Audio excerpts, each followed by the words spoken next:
La méditation de ce 25 octobre est intitulée « La terre désolée ». Je regarde la terre et voici, elle est informe et vide. Les cieux et leur lumière a disparu. Je regarde les montagnes et voici, elles sont ébranlées. Et toutes les collines chancellent. Je regarde et voici, il n'y a point d'homme. Et tous les oiseaux des cieux ont pris la fuite. Jérémie 4, 23-25.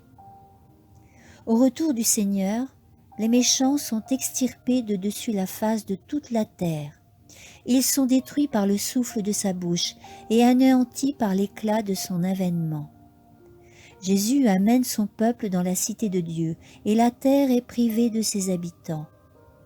Voici l'Éternel dévaste la terre et la rend déserte.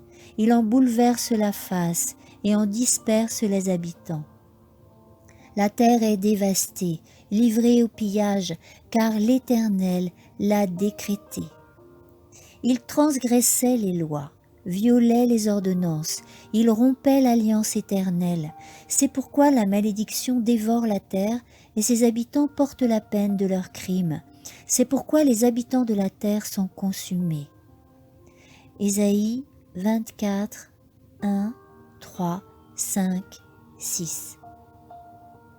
La terre entière est bouleversée. Les ruines des villes et des villages renversés par le tremblement de terre, les arbres déracinés, les rochers projetés par la mer ou arrachés de la terre sont dispersés à la surface de celle-ci, tandis que de vastes gouffres indiquent l'ancien emplacement des montagnes. Et maintenant a lieu un événement préfiguré au cours du dernier et solennel service du jour des expiations.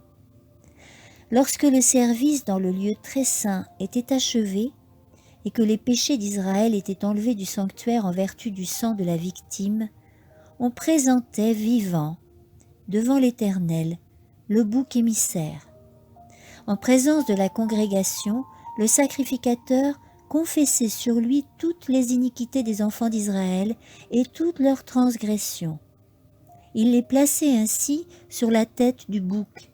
Lévitique 16, 21.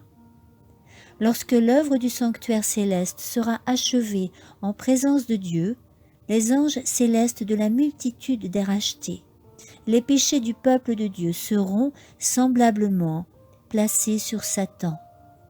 Il sera déclaré responsable de tout le mal qu'il leur a fait commettre. Amen.